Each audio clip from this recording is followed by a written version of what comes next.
want to talk today about some new research that just came out. And I actually got this from Dr. Laura Betito, Betito.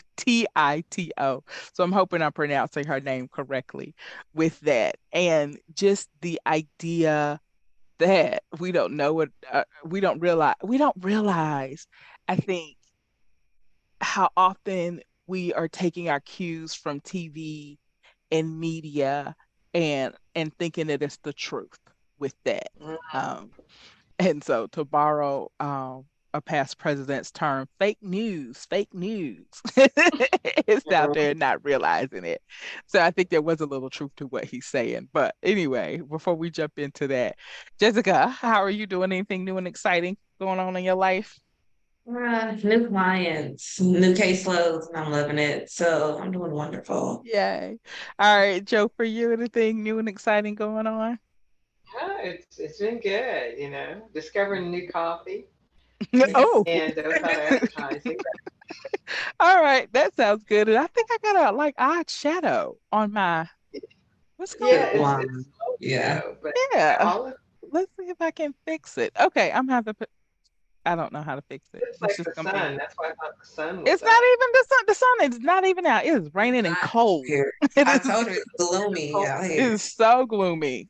So yes. gloomy. Okay, let's see if I don't know if that fixes the problem with that. All of this is live. This is hilarious. I gotta get with it. Just not with it today. There you go. Okay. That's better. Yeah. And whatever that Yeah. whole thing is, Yeah. it's Okay. not there. So it is what it is. Whatever. It is what it is. All right. So the newest research. Okay. So this is the thing. This is what I want everybody to know. And I know I've said this a little bit before, but we're going to go in depth today. All right. TV, media in general, predominantly has been ran, orchestrated, written, edited by men, period. All right. Throughout time. Now, in the last 20 years, we are seeing some female producers, but it has been really a male dominated culture with producing TV shows. Even porn has really been produced by all men. All right. Men like the idea that their penis, their magic stick, for the purposes of this conversation today, can go inside of a female and make magic happen. And that is the way it is portrayed on TV. That the magic stick goes inside and fireworks should happen. There should be toes curling, knees buckling, all of these things. That is incorrect for the anatomy of the female body. Okay. But because it has played out like that, we as a culture really haven't, we as a culture, we as, because the whole world watches TV, um, haven't realized that that's not in line with the anatomy of the female body. Okay. All right. The anatomy of the female body is that the clitoris is for sexual pleasure. That's the sexual organ. It has more nerve endings. The clitoris is on the outside of the body and not the inside, and not inside the vaginal canal. And so for at least 75, depending on the study, it'll be 70 to 80% of women. We know across multiple studies, like we've done this more than one time, across multiple studies, that 70 to 80% of women do not have an orgasm through penis vagina sex. This is what we know with that. And yet I still have women in my office who will come in and say, I think I'm broken. I can't have an orgasm during sex. Okay. That's because you're using the wrong thing. And you think it's gonna happen because of thrusting.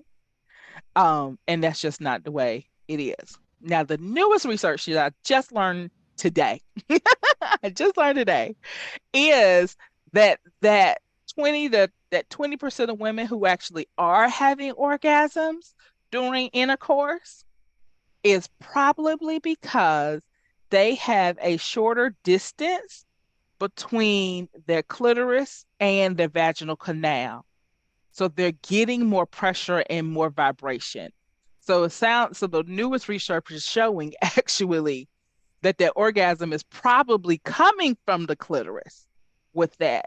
And because the clitoris to vaginal canal is shorter for those women, that's why they're able to have their orgasm through penis vagina sex. Also, we know that sex is subjective, right? And so everything is subjective, actually. And so for some women, it's also the placebo effect. So the placebo effect, for those of you guys who don't know, is I take this pill, and because I believe this pill is going to work, it works with that. That's the placebo effect. And we've done multiple studies across multiple years that the placebo effect is a real thing with that you can give people a sugar pill and say, this will cure you. And a certain amount of those people will believe it and be cured with that. So if a woman honestly, God believes the penis is supposed to come in my vagina, give me pleasure, and have an orgasm, some of y'all are having it just because y'all believe that. So that explains that 10 to 20% of women who actually are having an orgasm through penis vagina sex, but not the rest of them. The other thing is that Lori Betito, I think, I'm gonna have to figure out how she pronounces her name, was saying is that spontaneous desire is gone. She said after 18 months. I usually tell my clients 2 years, and I think the original research was 2 years um, with that. And so that women and couples in general should stop looking for spontaneous desire after 18 months with that. So basically, and we all know that new love in the relationship at the beginning that, oh, I can't wait to see you. I can't wait to see you. I can't wait to touch you. I can't wait to be with you. Like you just like make me so hot. We all know that that usually goes away. We call it new relationship energy. But I don't think we as a culture have been really understanding that it might not come back, that spontaneous desire might not come back with that. And so those are the two things that I think I really want people to know with that, like you are normal and this is life. I think the other thing is we're now, because women have agency, women have rights, women um, have so much more, especially in American culture, than they do in other cultures. We're expecting love to last a lifetime. We're expecting this kind of romanticism and friendship to last a lifetime with that. And that historically hasn't been the case in a lot of cultures. The idea that a couple is friends um, is a new, more American idea. that if you look at all of the cultures who have arranged marriages, it was never expected that they were friends. They didn't have to like each other or anything. And so now you just want people to know that our long-term committed relationships have a lot of expectations put on them that historically have never been put on relationships before. It was expected that they'd be partners, and I don't even know if some cultures expected them to be partners with that. It was this union should bear children. But I don't think there was an expectation, especially in cultures where women are not seen as being intelligent at all. And so there was not an expectation of partnership because you're not intelligent enough to be a partner. You don't understand what's going on in my world or the business world, and you shouldn't know. And now we very much have an expectation of equality and partnership in relationships. And so all of that is hard also to navigate with a sexual relationship. All right, I digress. I am off my pedestal for the day. So That was Jessica, good. all right. So Joe, what's coming up for you with me saying all of that, and then we'll get you, Jessica. Not much. It's still the quiet on the front. It's people are consistently just wanting to make sure that they please their partners. And I think Mm-hmm. a lot of what you said about TV, if they would Mm-hmm. look at it, they wouldn't compare, what they're doing Yeah. you know what I'm saying, to what's in Yeah. on TV and think they're off. Maybe Yeah. they're not off for Right. them. Yeah.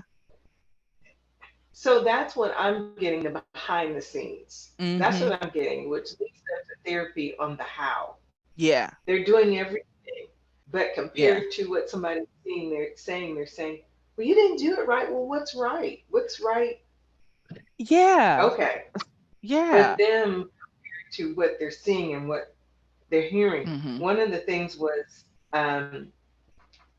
someone calling in and saying, hey, my girlfriend said, my male friend said, Mm-hmm. and they're taking all that in, but Yeah. they're not speaking to one another. And I think we talked about that a little bit Right. last week.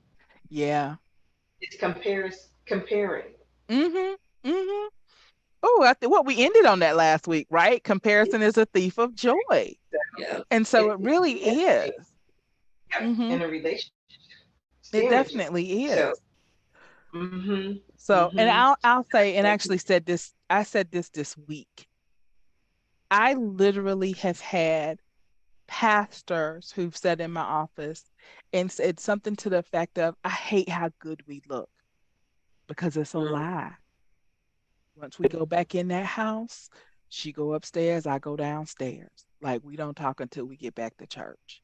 And so if you're looking at these people who take these beautiful pictures, and post them on social media, I need you to know just because it look good don't mean it is good. that's What the right. old people say, everything that glitter ain't gold. Like you don't know what they're actually going through. You don't know what That's it right. took for them to make that picture or how many times they fought.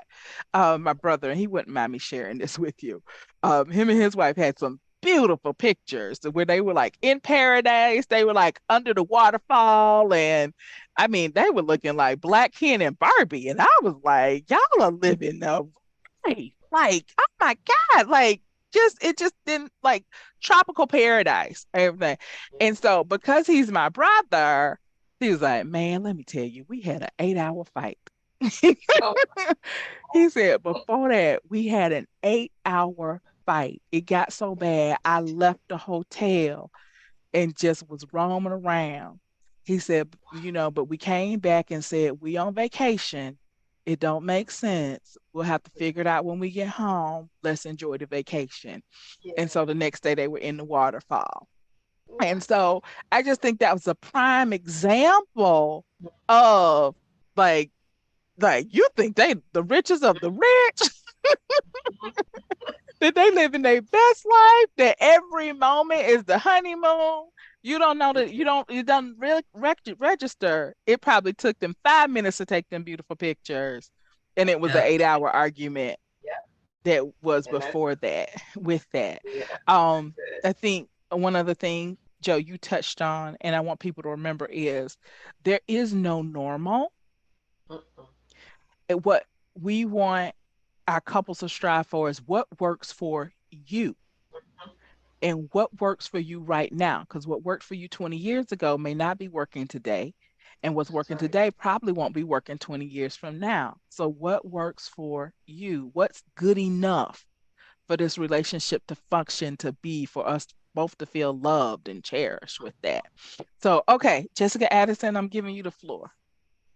I think to touch on what both of you all said in comparison and with the media, not only have they touched on romance, but now they're integrating therapy and reality TV as Mm-hmm. well. So you have Mm-hmm. shows like Love is Blind and Married at Right. First Sight. So you could be in a relationship by yourself watching this and you thinking, why can't he get that? And you're Yeah. comparing yourself. So you're kind of confused because you have the element of comparison, reality TV, stuff that they've Mm-hmm. orchestrated, and plus experts. So you're trying to, I guess, diagnose your relationship through the Mm-hmm. TV.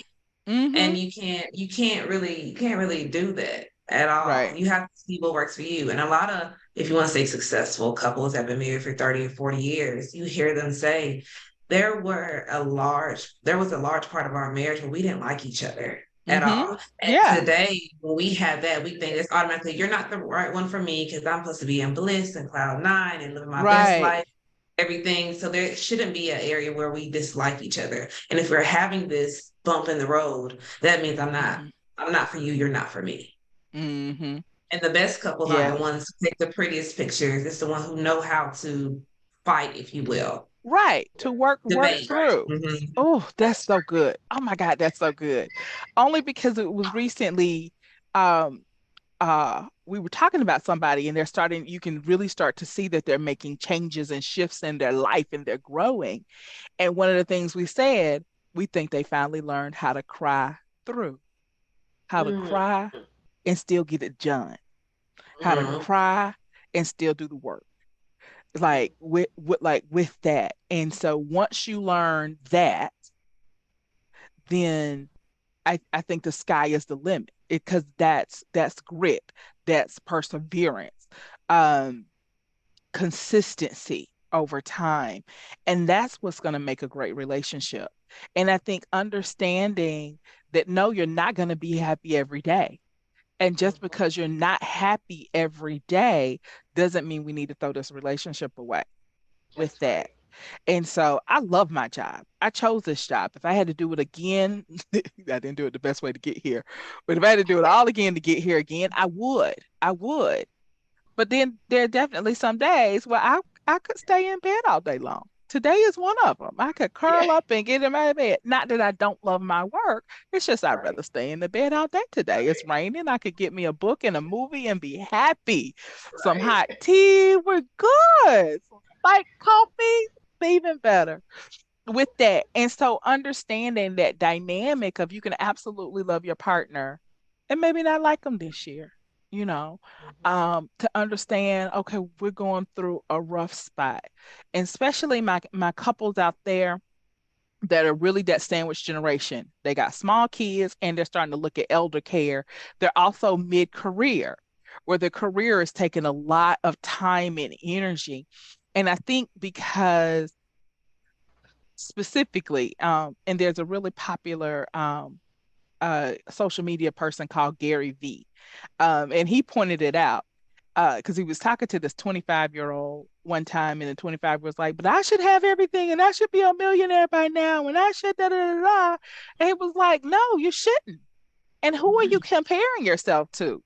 And so, after he like talked to her about 5 minutes to figure out who she was comparing herself, she's comparing herself to Kylie Jenner. All right. Okay, she was born rich. So what are we Mm, doing? Like who in reality do you know who's 25 and who has all of the things you're thinking that you're supposed to have? And so I say that to say in relationships, there's this idea that it, that when we got two small kids and we're both trying to get a business off the ground and both still working full time, that we're also supposed to be living our best life. It's kind of like the idea of like kind of do your dues has flown out the window. Like there's no mhm. expectation of this. When we grew up, I'm doing a lot of talking today. When we grew up, when I grew up, there was this saying that overnight success takes 10 years, that there's going to be 10 years of you just being in the background, grinding, figuring Mhm. things out, learning how to do this before you can take the vacations and you're going to be able to take all of the pictures. I think because social media and TV is able to give people snapshots of things, and we only snapshot the good. Like nobody is snapshotting their 8 hour argument. No. They're only snapshotting the picture Yeah. under the waterfall afterwards, right? Mm, But so we get this idea that it didn't take an 8 hour argument to get that it didn't take 10 years of us learning how to communicate so that we mhm. have great communication as a couple now. And so if you are that couple who, because in America, we believe in the American dream and everybody should be an entrepreneur. So we have a lot of couples right now who have small kids and are you in school or trying to launch a business at the same time? You got current bills. And so you have to have a job to pay the current bills. And then that doesn't include church and the family reunion planning committee and the softball game. And, now I need to start paying attention to elder care. And I got to throw a wedding and a baby shower in there every now and then a funeral and all of that.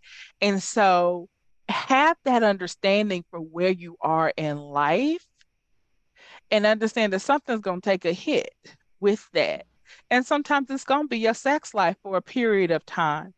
And that you're really going to have to make some decisions to live an intentional life and to have sex be a part of your relationship when you have all those things going on, Mhm. which means they're going to be nights so we either have to have somebody babysit the kids or we get the bed kids in by 8, knowing that if I got to get up at work at 6 a.m. the next morning, then we probably need to start messing with each other around 18 with that, it can't be like being realistic with who we are, our energy levels, what we have going on in our lives with that, and understand there's going to be a period of life where you're just making it through. You know, Mhm. there are times when we thrive, but then there are times when we just survive. And I Yeah. really want people to be okay knowing, okay, this is a period where we just got to survive with that Mm-hmm. because we got all these things going on and we're trying to get it in place. Um, and I was saying yesterday, when you're, it does feel horrible when you're in the middle. Like you know you're putting the blocks in place, but it doesn't feel like it's gonna come together for you. And that does feel bad. So I think I want you guys walking away today with a sense of hope, you know, that in that middle part where the kids are still young and the parents are getting older and our jobs are requiring this and we're trying to get this up off the ground and we want a new house or a new kitchen or a new stove or all of the above with that, that you are making progress and to just hold on and don't jump ship with Mm-hmm. that and that you can make it through and it's okay. Yeah. All Sounds right. good. In the last 5 minutes, what do y'all have to say now that I've gone on a whole, I feel like I just preached like 3 different sermons But it was good and it was relevant. Mhm. with that. One So, thing that came up for me is investing. A lot of people who are entrepreneurs, whether it's like the restaurant business or you're mm-hmm, in stocks, like with restaurant businesses, they say you might not see anything into the first 1 or 2 years. Or if you invest in stocks, mm-hmm, you're investing money because you know what the end goal is, what you mm-hmm, see, and you mm-hmm, might not see it right now, but it's like making money in your sleep when you least mm-hmm, expect it, when you're not worried about it. So in your mm-hmm. relationships, you might not see it right then, but you know what Right. the goal is, and if you keep Yes. investing, even if you don't see it right now, it's building up. It's going to work in your favor when you least expect it, and when you tap back into it, and it's available. Oh, Jessica, you just gave me 2 more sermons. Okay, let me see if I can get these done in 2 minutes. I think the Go ahead. first one is in business. My undergrad is in business, and I've taken a lot of business classes over the years because I always wanted to be an entrepreneur and work for myself. This is what I feel like other people have forgotten or they didn't take this business class that I took.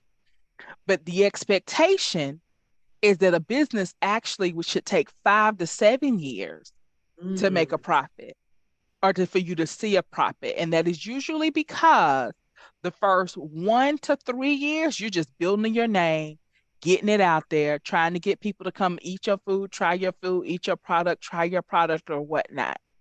Then they say the second 3 to 6 years in there is you're probably making a profit, but you're paying back all of the debt from the first 1 to 3 years that you were not making a profit. And so you might be making a profit, but you won't be feeling it because you're still paying off the debt.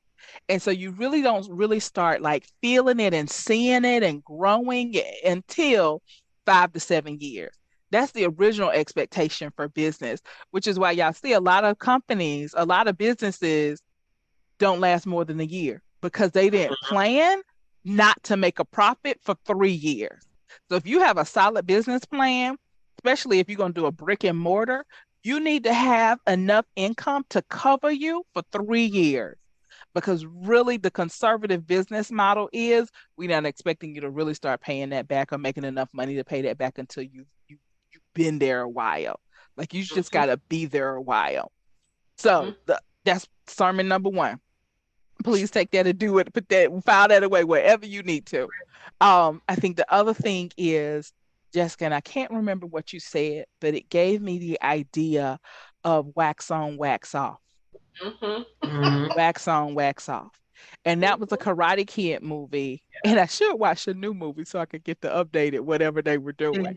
But in my generation, the original Karate Kid movie, and it was the idea that I'm gonna do this motion and it Hmm. feels like I'm not doing anything, that I'm just waxing the car. But what's happening is I'm building a muscle and I'm building a skill Mhm. with that. And so it feels like I'm not doing nothing. I'm just so I'm slaving for no reason with that. But you're building a muscle so that you can stand on that day when you need to stand against the enemy, however you're seeing that enemy to be. So for our couples, that might be we're kissing each other every day. It Mhm. doesn't feel like it's a lot of feeling or emotion in there, but that theme, that keeping it together, that small thing, that practice, we're doing that, is building our closeness, is keeping us connected. It's something that has us check in with each other just for a moment with those. And we want people to build a lot of little things like that into their relationships because it'll feel like just going by and touching your partner's back for 2 seconds. Do a wax on, wax off on their back. But you don't understand over time how that feels loving, how that feels kind, how the absence of that. And that's when we see people in our office, well, my partner never touches me. It's Yeah. those little things in those little small moments with that you got It to is. do. And it may feel at times in your marriage like wax on, wax off with that. I don't understand the purpose of this. I don't understand why I do this. But it's going to build you guys so that when this comes time for you to fight the enemy, you have it there. You have those muscles of connection built. So, okay. That's it. It's 10 o'clock and I think I got another client. So y'all have a great and wonderful day. Thank you, ladies. I appreciate it. I think Jessica Renard is at work and Sharian is graduating somebody and Mary Hannah has graduated. We only have her for one more day. So Yeah. thank you too for showing up today and y'all have a great Friday. Yeah. All right, bye. I hope you enjoyed our content today. We are here at Atlanta Sex Therapy to serve. If you did like our content, please like, subscribe, and share it with a friend. Also, click the little bell so you can get notifications when we put new videos out. People don't know what sex therapists do, and we're trying to get the information out there and spread the word. So I'm going to ask you to send this to 3 people because you never know who may be in need of more good information about sex. Thank you and just have a wonderful